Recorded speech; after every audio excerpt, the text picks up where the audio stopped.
سلام سلام کمیسک الختام. به نام آنی که جان آفرید. آیا میدانی خداوند چیزی را بر خود حرام ساخته است؟ اگر این را بخواهی حدیث زیرین را گوش بده.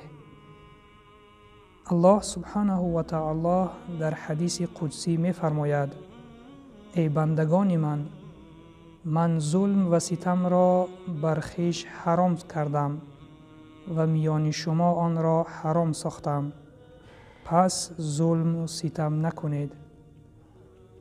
روایت مسلم.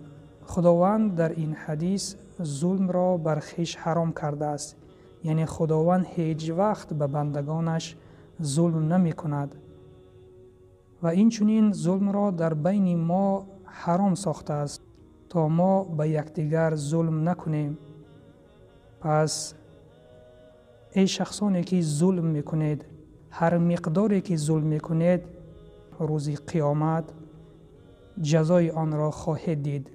شما فکر میکنید که به این ظلم صاحب چیزی شدید، صاحب هیچ چیز نشدید مگر صاحب عذاب در روز قیامت.